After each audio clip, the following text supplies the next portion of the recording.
All right, guys, what is up? Welcome to Breakfast with the Brand, the number one podcast in the world for entrepreneurs and leaders who want to build industry leading brands. I am your host, Junior Frederick, and I have with me the man himself, Mr. Bobby Stealth. And today we're going to get into some interesting conversation around building your brand. Of course, let us know where you're listening in from. Put some flames in the chat and let us know what part of the world that you're in right now. Bobby, how's everything going with you? Man, things are going good, Junior. Thank you for asking, brother. It's an interesting day today. I woke up this morning and it was the first time in a long time. Well, I won't say in a long time. I'll say recently. Recently, I have been pushing myself.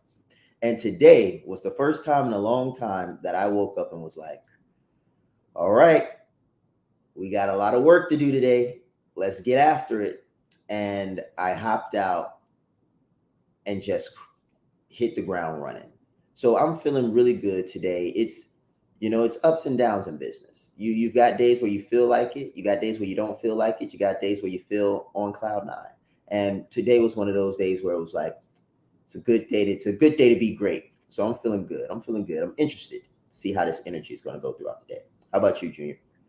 Um, I'm doing good as usual, Bobby. I have no complaints. What I'll say is that today is a good day.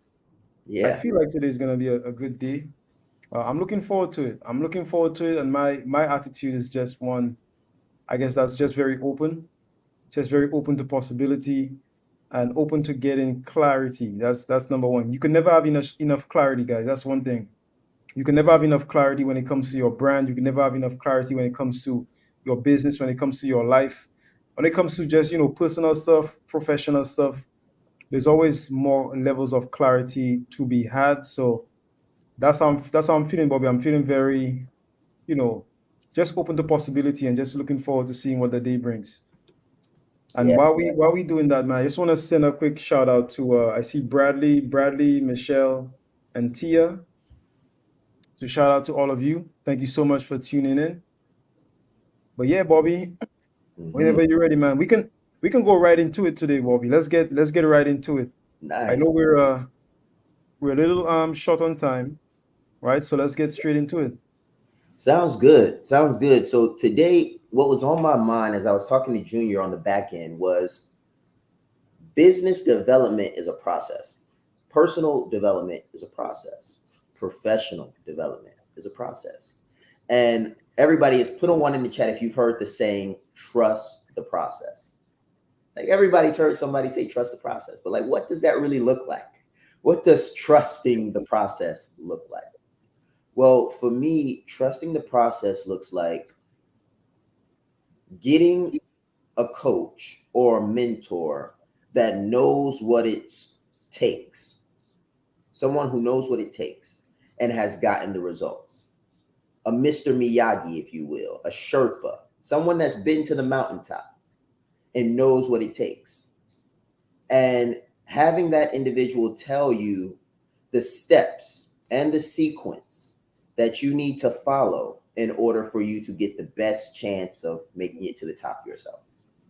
Once that individual has given you that instruction, turn that instruction into the 10 commandments, meaning do not deviate. Don't think, don't question, don't deviate. Only execute. And do that no matter what it looks like, no matter what it feels like, no matter what it appears to be. And if you do that, that's to me is trusting the process. So it's a few components. First component is finding someone who's done it successfully. The second component is getting the instruction from them, the steps and the sequence. And the third component is executing on the information you've received as if it was the 10 commandments. No questions, no deviation, and not allowing the outside appearances to affect you and how you execute. So as we go into this, I wonder what Junior thinks about trusting the process or how what his perspective is on process as we go deeper into what it looks like in business. Well, I like to break things down, but before I get into that, let me just say that I love what you said about getting the right coach Guys, everybody that you know who's ever done anything important had some kind of coach. If you don't have a coach, and I heard, and Bobby, is so interesting because I heard somebody say this. Somebody was talking to, um, it was like this video on the internet, and then one guy was talking to another guy, and he said to him, "Are you currently making the money that you like to make? Or are you currently hitting your goals right now?" And the guy said, "No." So he said, "What was your budget like for professional development over the last 12 months?" And then he gave his budget. And then the guy said, "What was your budget like for leisure activities? Stuff like going out, restaurant, things like that." And he gave his answer. The budget for leisure activities was bigger than the budget for professional development. And then he said, "Herein lies your problem.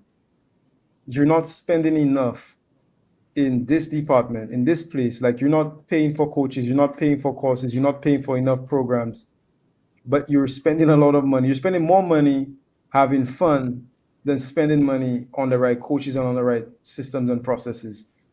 So I think you cannot, it wouldn't be wise to undermine or to not take the impact of a coach seriously. A coach could change everything, literally overnight. Okay, that's number one. Now, back to your question about trusting the process. What that means for me is essentially finding someone or some process that has already worked in the past, and then just following the steps, just running the play, just going according to the playbook, following the playbook and not necessarily deviating from what's there. And to me, that's trusting the process. You can trust the process because you know the process works. Mm-hmm. But some people, you give them something, you tell them what to do, you tell them the process, and then they'll not trust the process. They'll do something else because maybe they got bored, or maybe they start to get creative. But sometimes creativity can hold people back. So Yeah. for me, that's what trusting the process is all about. And I want to say another piece to this, Junior. You know how we've talked about sales pipelines, right?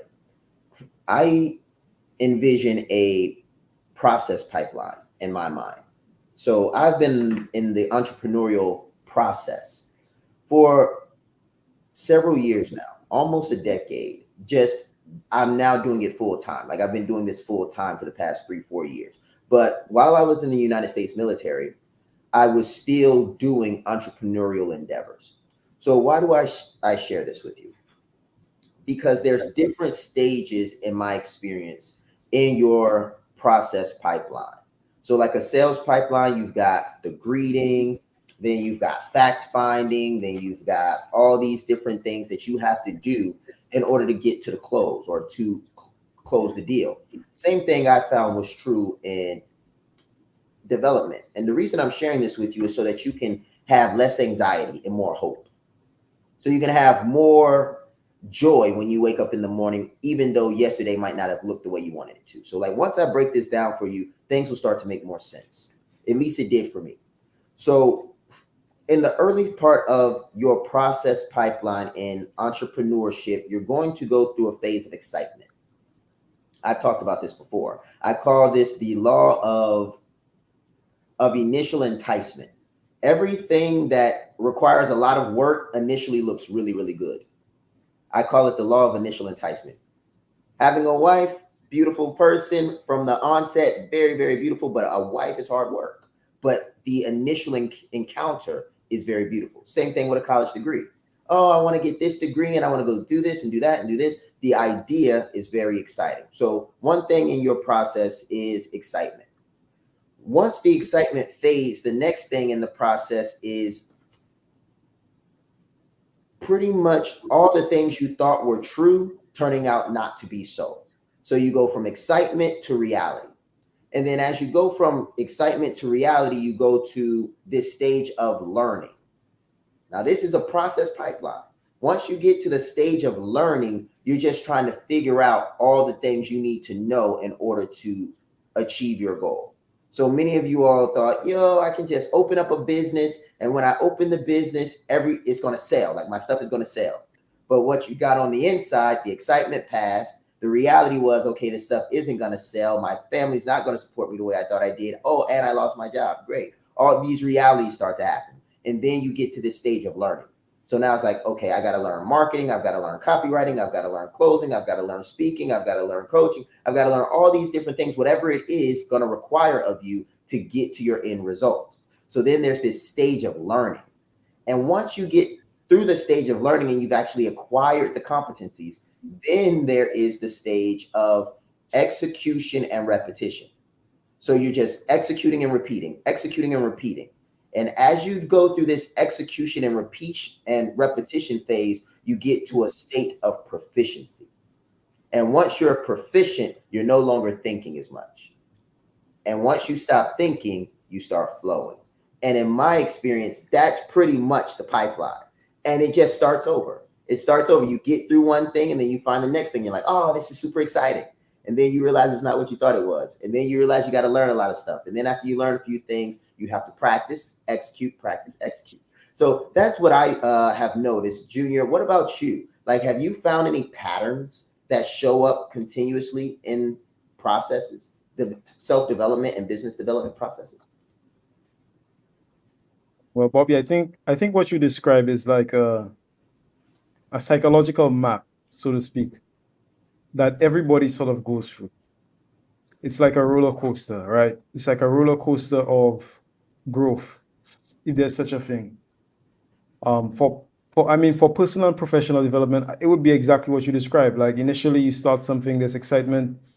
The only the only thing is for me, initially when I start something, it's normally tough. So it's tough for me. But then as I learn it, it becomes easier, as with all things. So that would be the main thing for me. You get better at it. You get better at it because you have, of course, a new task. A new task means new challenge, means your brain has to adapt.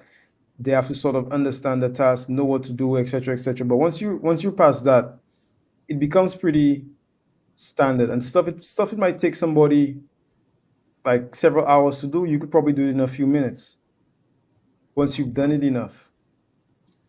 And since we're on the subject of systems, I want to talk a little bit about the branded like a leader system and why I think it has worked for many people.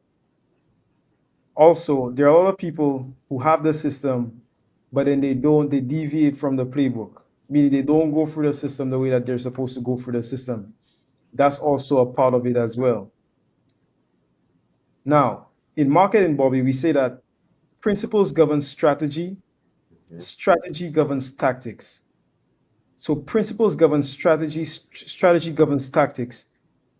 If you really study branded like a leader, the reason why I believe it works is because it is built upon a set of universal principles, so to speak, that are bound to work whatever you do. So, for example, finding out who you are, like whatever niche you're in, you have to know who you are as a brand. I was having a conversation about a week ago with somebody who was looking to become a speaker, and they didn't really understand who they were. Like we spoke about it for like 30 minutes, and they're like, I never asked myself these kinds of questions. They're like, I'm great, I can do business. And this guy, Bobby, he sold a business before. He sold a Mhm. business for like 15 million, and he doesn't know who he is as a brand. He doesn't know who he is as a brand. So I'm like, these principles are very, very basic, but trust me, they're like you can't not do them. Like if you don't do those basic principles, then everything is built on a weak foundation. But once you master those principles, your foundation becomes strong and it's bound to work. It's almost like in that book, The Science of Getting Rich. Mhm. The author says that if you do a series of things, so if a series of things that you do amount to a series of failure, then your life will be a failure. But if you do a series of things that are successes, then your life will be a success. Mhm. Finding out who you are as a brand is one of those basic building blocks that is very rudimentary, but at the same time very sophisticated. And If people don't do that, literally nothing, like your marketing doesn't work, your email marketing doesn't work, your culture doesn't work, your team building doesn't work, your branding does, like literally nothing works. And that's why I believe the program works, because it's built upon a set of universal principles that guarantee success. Yeah, yeah. And you know, as I think about this, I'm thinking about my sleep cycle, my sleep schedule. And the reason I think about it is because recently I've taken on a new task, a new role, right? And that role is sales heavy. And I've been working later and later into the night. And what I realized was I couldn't get up as easily in the morning. I couldn't just pop up out of bed ready to go. I would lay there a bit. I would roll over and say, no, no, I'm not ready. I'm not ready. But eventually I'd get out the bed and get to going. Now, the reason I share that story with you guys is because when you do something new and you add a new task, it's going to require more energy. It's going to require more effort. It's going to require more time.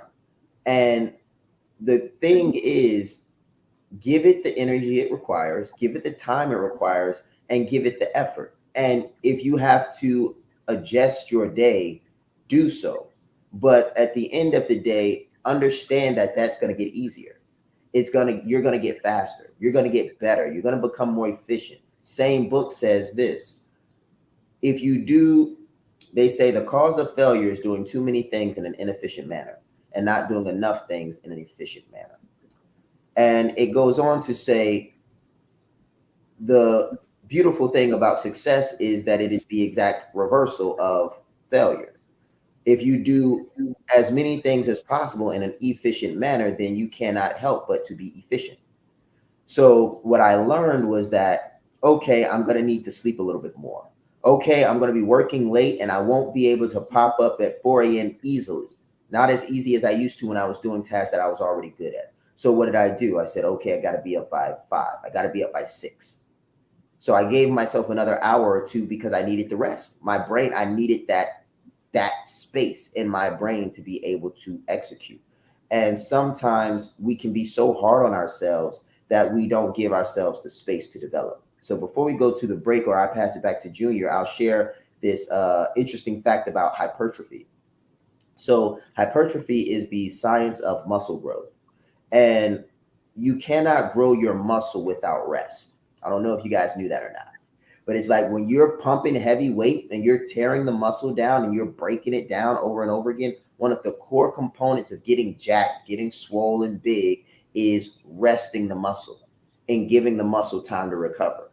And sometimes when you're in business and you're going through the process, you're going to get one thing on top of the next thing, on top of the next thing, on top of the next thing.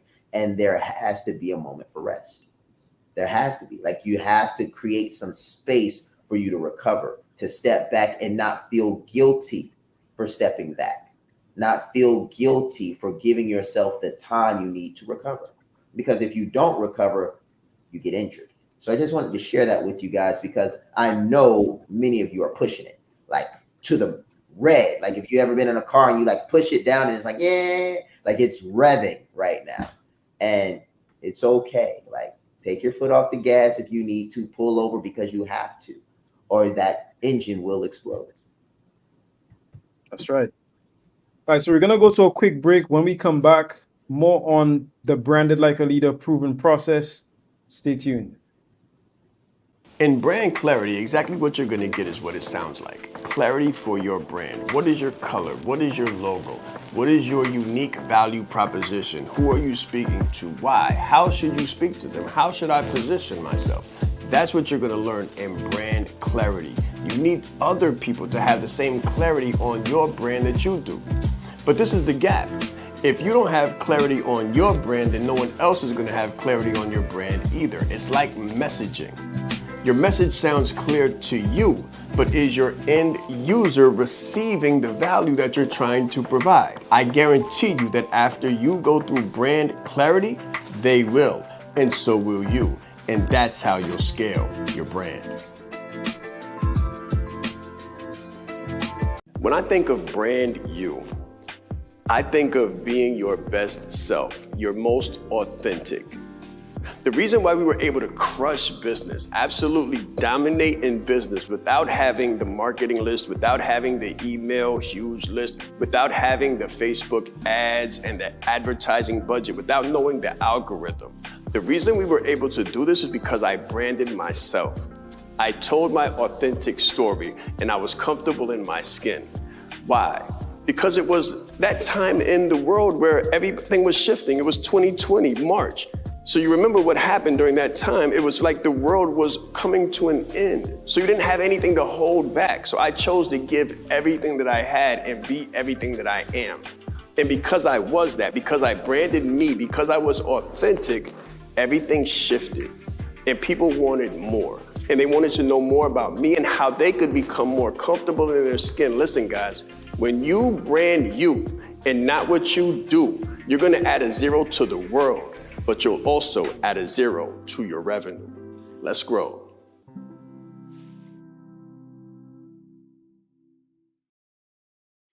All right, guys, so we are back and we're talking about the secrets to building your brand using the proven branded like a leader method.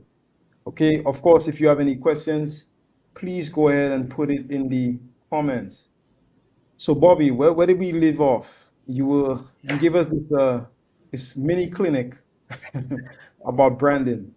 Yeah, we just were talking through the process of giving yourself space and giving yourself some time, because Brandon like a leader was that. Brandon like a leader, man, put weight on the plates or put plates on the bar. If you guys are used to working out in the gym, it's like every week there was a 45-pound plate that was slapped onto the bar. So you can imagine us struggling and straining to put that weight up. But that's when we started talking about hypertrophy, which was the muscle growth piece. And I was like, hey, don't be afraid to rest and recover. And I want to say this piece before turning it over to you, Junior, to kind of see where we take it now. But one interesting aspect of muscle growth is you have to put enough weight on yourself to tear the muscle, to break it down, to tear it.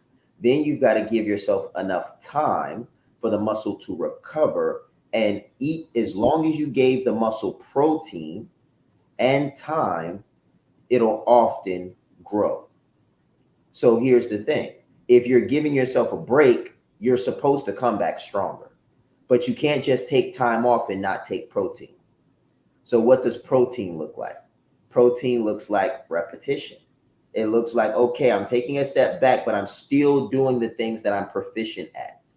So let's say you put a lot of stuff on your plate and that stuff broke you down. So you're like, wow, I need to take a step back. Well, what do you know how to do that you've been doing? Don't stop posting. Don't stop going live. Don't stop reading. Don't stop. Like when some people take a break, they cut out all their protein too. Like they stop going to the gym and they stop eating protein. It's like, wait, what? No, you take a break, stop going to the gym, rest, but you still got to eat. You still got to work. You're still in a process. So I just wanted to share that piece because that's very important. So as I turn it over to you, Junior, there's something you said about principles, strategies, and tactics. And I'd just like you to go a little bit deeper in perspective now. Like, could you talk a little bit about the perspective that has helped you through processes? Because you've shared a lot with me, like a process of going from HVAC to entrepreneur, the process from going from a copywriter to an actual marketer, from marketer to a sales closer, from a closer to like program development. Like you've gone through so many processes and none of them sound very easy. So let me make sure I get the question right. So you're talking about the perspective of going from process to process. Is that what the question is? Yeah, because it seems like you go through them in rapid fashion. I don't know if that's a thing. Yeah. Yeah, you're right. I mean, you're right. You're right. I do. So I mean, my perspective on moving from process to process is you have to be able to take you wherever you go. So let me explain what that means. Like there's something called skill stacking. Okay, so what you learn today is going to add on to whatever you choose to do tomorrow, right? So you skill stack. So when I started as a copywriter, In fact, before I was a copywriter, I learned how to write stories. So I used to love reading mystery books and stuff like that. I used to write phenomenal stories. I won an award in my country for story writing, a national award. So I had like the best story on the island for that time. Imagine that. So I was always a phenomenal story writer. So I started with that skill, just the skill of story writing. And then I moved to copy. And then from copy, I learned about content, content meaning video, photo, advertising, stuff like that. And from that, I learned about sales. From sales, I learned about speaking. From speaking, I learned leadership. From leadership, well, not from leadership, but with leadership, I learned systems. Mm. Systems comes, automations, email marketing, stuff like that. It can go on and on and on. But for me, it's been a series of skill stacking. So it's not a change really in perspective. It is just a series of skill stacking, and then you being able to take the ability to skill stack with you wherever you go allows you to successfully make transitions. So if I'm coming into something new, I know, well, okay, I'm not starting from scratch. I'm starting with the skill of leadership or the skill of speaking or the skill of sales, or the skill of storytelling. Whatever is necessary, I'm already starting off on the right foot. I just have to recognize that. But it's interesting, Bobby, with what you said when it comes to the perspective, because as I'm growing and as I'm moving in different directions and as I'm building different systems, I'm finding myself really and truly having to go back and readjust the way that I completely think. Mm. So check this out. You can start off in the wrong direction and get thrown off on a completely wrong tangent. Yeah. You might know what to do. You might think you know what to do. Like you might take an action or perform a perform a tactic, take an action that has no strategy or has the wrong strategy or that has the right strategy, but that strategy is connected to the wrong principle or the wrong way of thinking. Mm-hmm. We've seen that so many times. We've seen that with various campaigns in real life. We've seen that with Bud Light, Dylan Mulvaney. We've seen where they lost like billions of dollars because they try to do something, they try to go woke, end up going broke. Okay? You know, so they did something that just didn't make sense because they didn't stick to the principles. Does that make sense? So you could do something Yeah. smart, but at the end of the day, just because you do something smart doesn't mean it makes sense. So for me, and I think Jeff Bezos talks about this a lot, as well as people like Ray Dalio. A lot of billionaires talk about this. Warren Buffett will go into the office and he'll say, if he's able to make one or two right decisions for the day, he's done a lot. So it's about decision making. What is the right thing to do? Mm-hmm. That sounds simple, Bobby, but trust me, it's not simple because if you make the wrong decision as an entrepreneur, you waste company resources, you waste your time, you waste everybody else's time, you literally just flush money down the toilet. Literally, you Yeah. can lose customers, you lose staff just from making the wrong decision. And even if you, I'll put it this way: so the sun rises in the east. It doesn't make sense if you wake up motivated, okay? If you wake up fired up and you run looking for a sunrise in the west, Yeah. if you wake up, brother, and you run in the wrong direction and you run as hard as you can, makes no difference. It's true. It's true. So you have to do the right thing. But when you're new to something, Bobby, how do you determine what the right thing is? What the right thing is? What is the data? Where is the data to determine what the right thing is? Yeah. Where is the experience? Where is the exposure? You've never experienced it. How do you know what's right? So that's where your decision making skills comes into play. a lot of things that happen seem simple, but it's not simple, I guarantee you. Hmm. So that's what it's been like for me. Like moving from the doing of things to the thinking of the doing of things.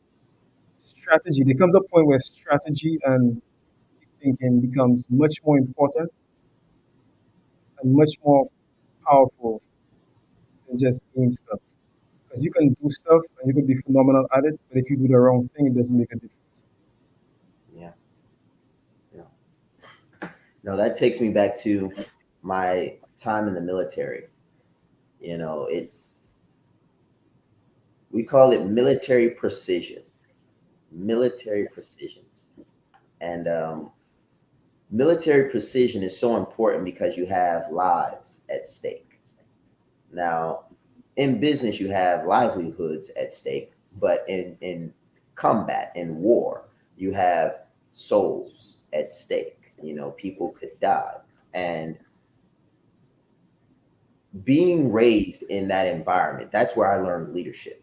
I learned leadership with boots on the ground, jumping out of whatever it was, be it a truck, be it a helicopter, be it the back of a C-130, whatever it is. And that's a plane, by the way, a military aircraft.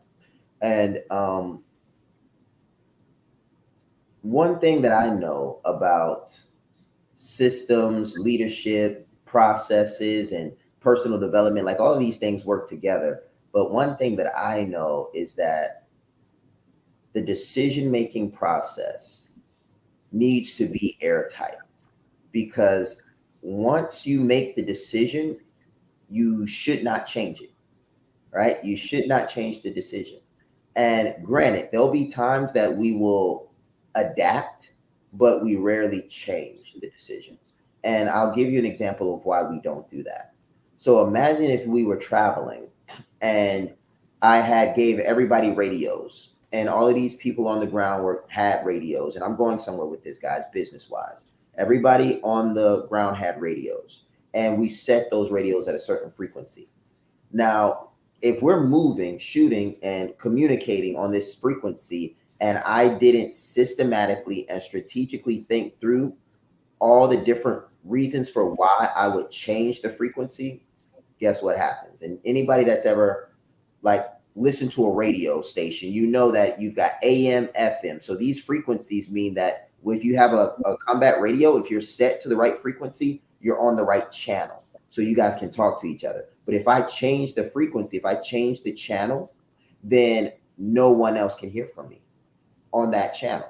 So imagine being out in the jungle and your leadership changes the channel, but doesn't tell you. They changed the channel, but it wasn't strategically and methodically planned out.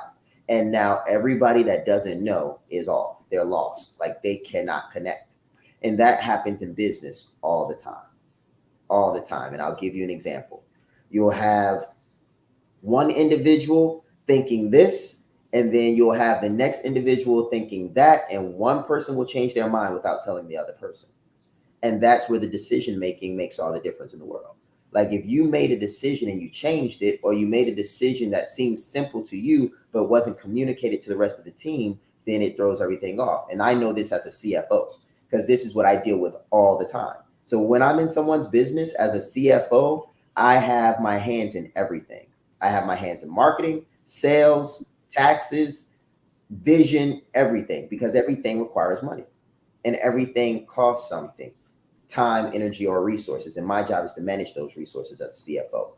So I just wanted to share that with you guys because you're doing all of it probably if you're a solopreneur, and you might be your own worst enemy. I know I was for a long time. I would check, like Shaan could not get me to stay focused. Like he just couldn't do it. Like he would tell me something, I would do it, and then he'd be coming back to check and see if I made a decision. The 4D framework, decide. So you have to decide first, and then you have to discipline yourself. Then you have to give it time to develop so that you can dominate. What Junior just spoke about and why I got so involved in that one, so engulfed in that particular one, was because that's the one that catches so many entrepreneurs. And it's so subtle. Do you have the right information to make the right decision that you can discipline yourself to sticking with long enough for it to develop so that you can dominate. So Junior just had to lean into that one because that was a powerful, powerful piece that just hit me in the chest with a reminder like, yep, that's one of those ones that many people just, it's a tough one to get your hands around in the early days. Yeah, may not it may not even be possible. I think you really come to these realizations when you need them. Like when you don't need them, it doesn't occur to you. But when you absolutely need them and you have to figure stuff out, then it occurs to you. But in the beginning, I don't think most people have the perception to be able to see that. Right? Something that you learn as you go along, so to speak. Right? So that's why, like Bobby was talking about, trusting the process means getting the right coach, getting the right system, a proven system, something that has worked before, something that if I follow all the steps, then it's gonna work. And to me, in fact, one of those systems is actually branded like a leader. And I don't just say that just to say that. I say that because I honestly believe that it is, because it is built upon principles that just work. You know, the way you tell if something is good is if it'll work today and if it'll work tomorrow. Like if a book is selling more copies, Bobby, after month number 5 than month number 1, you know that's a good book. If it's consistently selling more and more over time, you know that is good. So guys, if you're looking for a proven system to build your brand, then look no further than branded like a leader. And Bobby, I will say this, like I'm a kind of person, I'm very in tune with technology. I study AI, I look at all of that stuff. I study virtual reality. And what I'm seeing is that, and I truly believe that as we continue to grow as a society, one of the few things that we'll actually have of value is our brands. Can you imagine artificial intelligence being able to do literally everything? And I was listening to a podcast, in fact, just yesterday. They were talking about the strikes in Hollywood, right? And basically saying that some of the producers, they want to use the actors' name, image, and likeness, basically, to do the movies and not pay them. And the actors want to be paid royalties. Like if you're gonna use my face, like they want to slap their face on some kind of AI program and just do the movie without having the actors come in and stuff like that. Like if you want to do that, I need to get some royalties. This is my face, it's my name, it's my face, my likeness. That's just one example of the power and the importance, not just the power, but the importance of a brand. Like if you don't have a brand, what's gonna distinguish you from a bot, from the next AI bot? It's really something that we need to talk about. It's a conversation that needs to be had, and I really and truly believe that if you're online, if you're doing anything online, which literally everybody is, then you should take time to at least consciously build your brand. Guys, we're gonna come back after this quick break, but stay tuned. We'll be right back, and we'll be talking about those proven steps to build your brand. Stay tuned. I said Shaan right east. I'm proud. I said Shaan right east. Leadership is not the brand they made for us. Listen, he brought fire and heat. He didn't hold back. 20 years down the line, what I could sell, why not serve first? Service over salary. Branding like a leader closes the gap for people who want branding. Speaking like a leader closes the gap for people who are nervous about speaking. If Steve Jobs would have speculated, we wouldn't have Apple. He changed lives. He helped people open up their business and start their business. We are the brand. Some people say, Shaan, should I quit my job?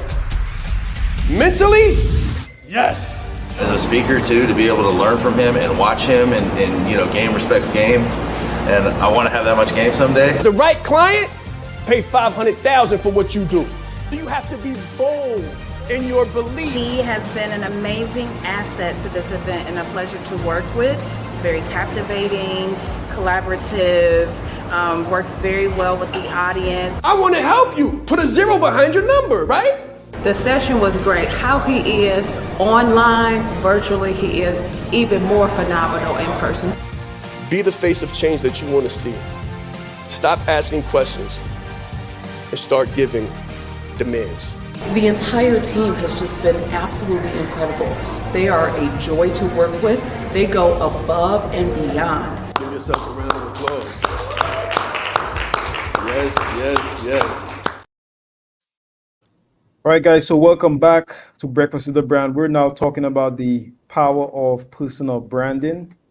Bobby and I had a very interesting discussion so far, and I think we left off speaking about the importance of personal branding, Bobby, especially in today's age where you have stuff like AI. Did you know, Bobby, by the way, did you know that there are now AI influencers? Did you know that? No. Bro, listen, there's AI, literally, like people that look like bots that look like people that are making money. Do you understand me? They're making, meaning that there's money being transferred to a bot on the internet. The bot is doing content marketing. For example, you'll have one bot who's a guy who's talking about marketing secrets and stuff like that. And he's on TikTok, he's doing reels, he's on Instagram doing reels, doing, I kid you not, it's an AI doing reels and stuff like that, collecting stars, getting donations, people sending money to them through Stripe, through different payment processes, and they're literally making money. I think there was one AI influencer that generated like over six figures. It's not even real, and it's making money. Of course, there's somebody controlling it, like somebody had to create it, and the money is going to the creator. But the person who created it has a presence, is building a brand with somebody that doesn't exist, literally. Mm-hmm. So, man, when I tell you that branding is important, I really and truly believe that, Bobby. Like, guys, listen, if you're online, period, you need to have a brand. I Yeah. don't care if you're not selling anything right now. You need to take control of that because you might get left behind for real. There's bots that are not real already making money. I'm thinking 5 years down the line, what are we gonna see? Can you imagine an AI bot that's a coach? Let's go one step further. That's a coach that's telling people, let's say they're a CFO or whatever, and they're telling people how to manage finances. They're putting out reels, putting out content. They don't have to eat, they don't have to sleep, they don't get tired. They can put out 10 videos a day. Can you imagine that? Yeah. People are paying them for advice. People don't know if they're real, if they're fake. There's a lot of stuff going on, Mm. literally. I see a question. No, so Dr. Michelle, it looks like one of us. It looks like a real. In fact, I didn't even know it was an AI until I read the article. It looks like a real person. You might have seen it and maybe you didn't even know. It looks like Bobby right there. I kid you not. It looks like a real person. It has facial expressions. It moves like a real. It might take a sip of water. I tell you, it's like a real person, That's wow.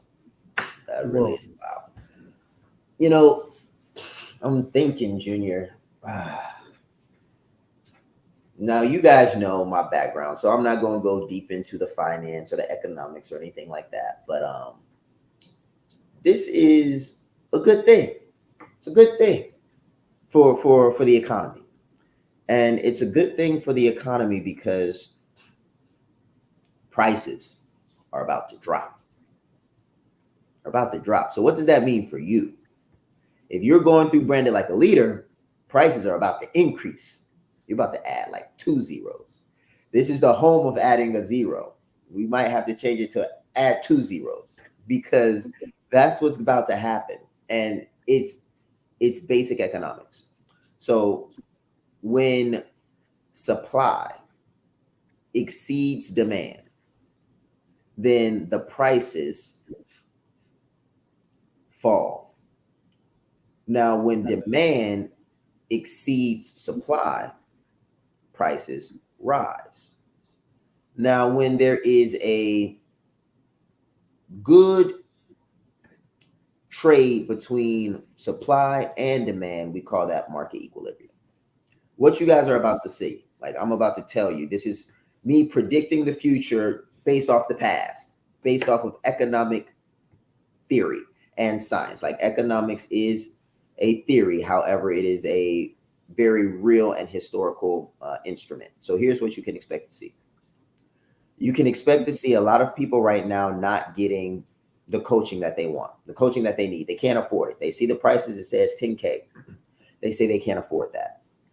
So now you've got AI bots that can coach all day, every day, no problem.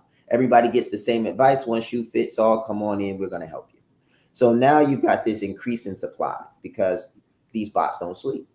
So because these bots don't sleep, the value of the coaching is decreased because one, it's a one shoe fits all, and two, the supply is so high that everybody that wants some gets some. So everybody comes in. Now, what you'll have now is what we call a race to the bottom. So because market share is designed, business is designed to control as much as possible so that you can sustain your business. Now, if everybody has a different AI bot and no one individual owns all of these bots, that means the market is being fragmented. The marketplace is being fragmented. So if the marketplace is being fragmented, that means there is an incentive in the marketplace to compete. That's what we call competition. So monopoly means that one guy owns all of these bots and they like control it. They're like the Google of the bot world of AI influencers. Like if that happens, then prices are going to go up. It's not going to be good for the economy. But if everybody's got bots and everybody's building these bots and everybody's doing it, what's going to happen is you're going to have extreme competition.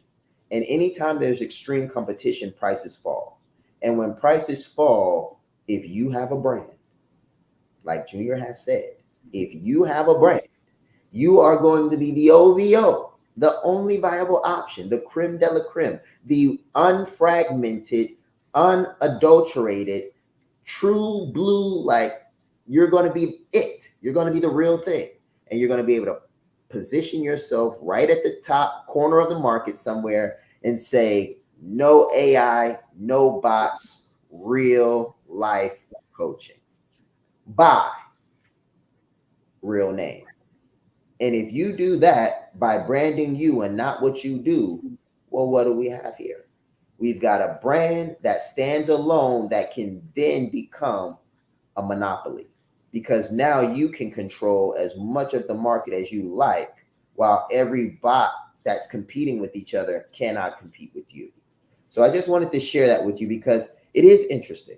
It is scary, but it's also good. Really, really good. I think it's mandatory. I think we've gotten to a point where it's literally mandatory. Like for you, if you're in business, you need a brand. Whether you do it here, whether you do it somewhere else, whether you like you have you there's no choice, Bobby.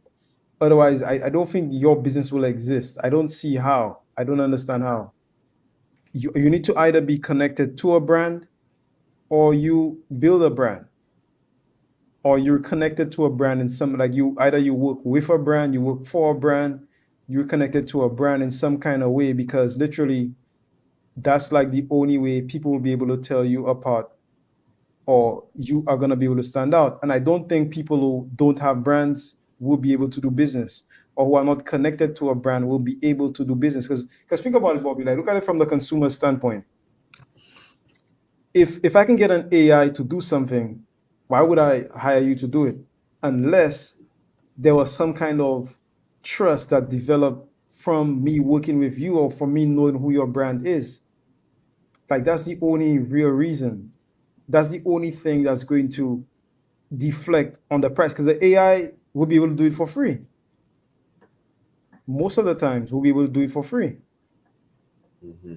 I mean, we've seen what technology can do. We've been on Facebook for free, quote unquote, for free. We don't pay to use Facebook. We don't pay to go on LinkedIn.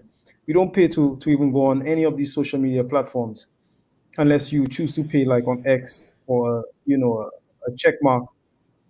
So what's to say that as we move forward with technology, we won't be able to get access to these services for free? The question is, if I can get it for free, why should I pay you? Well, I would pay you if you had a brand. And that's what I'm saying. If there was some kind of respect or affinity or some kind of equity that you had built up from your brand, then that will allow you to still transact in a regular way.